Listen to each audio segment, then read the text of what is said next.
Hello everybody, welcome to Storm Talk. I'll wait through news meteorologist Brian Good here this Wednesday. Fairly easy forecast the next several days. Just got some issues down the road we need to resolve, of course. But today the radar, it's on, but it has nothing to track. Thank goodness for that. All the cloud cover, and it's relatively high level clouds now to our east. Most of the reporting stations, it seems like the sensor Louisville always reports some kind of a cloud at Sanford Field or Louisville International, but it's clear. All right, nice beautiful sky overhead.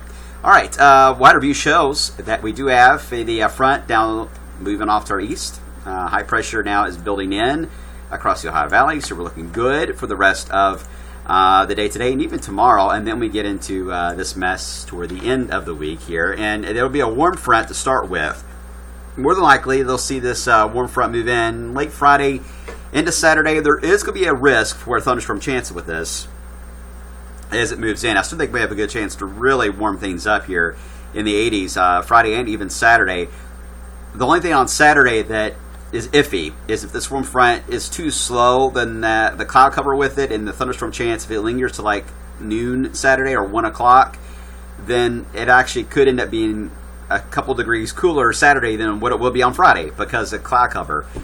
So the timing of the warm front, if it can just happen during the overnight period, that way we can enjoy the daylight hours of both days, that'd be great. But things don't always work out that way. We know how it runs around here. Then we get into Easter Sunday, still watching this cold front side of things. The warm front's out of here then.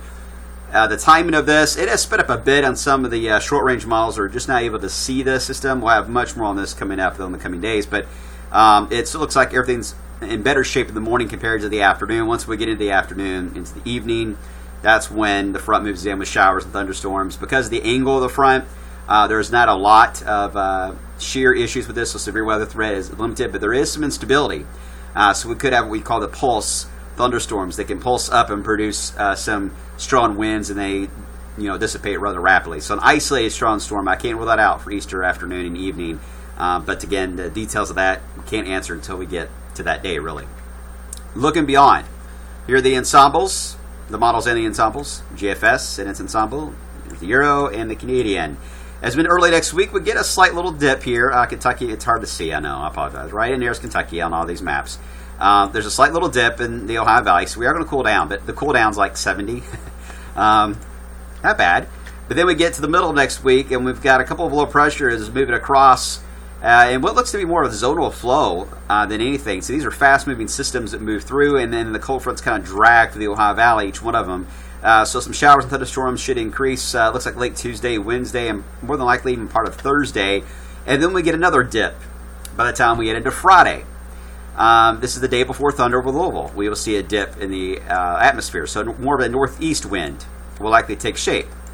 Then that sets the stage for thunder itself. Now, of course, that far out, we lose some of the models here. But if you look at the GFS, which can go out that far, you see we have a storm system in the front range of the Rockies, and the warm air is building in our area for thunder day, Saturday. It's trying to push in. And the ensembles seem to agree on that idea. And here's the way it looks on the map here as we head toward thunder.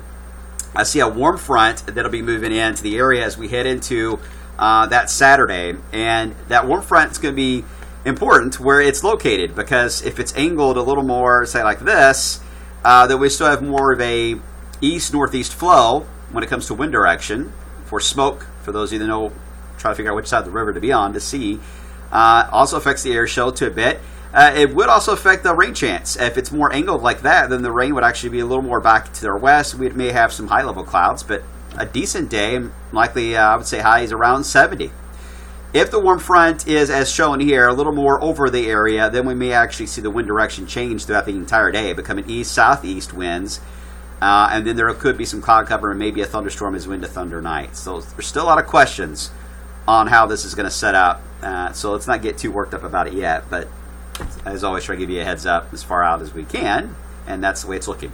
That's it for now. I'm out tomorrow. I will be back on Friday as Christy prepares to take off some time for a while. So you'll be seeing a lot of me in the coming days. So enjoy my break tomorrow. I'll see you later.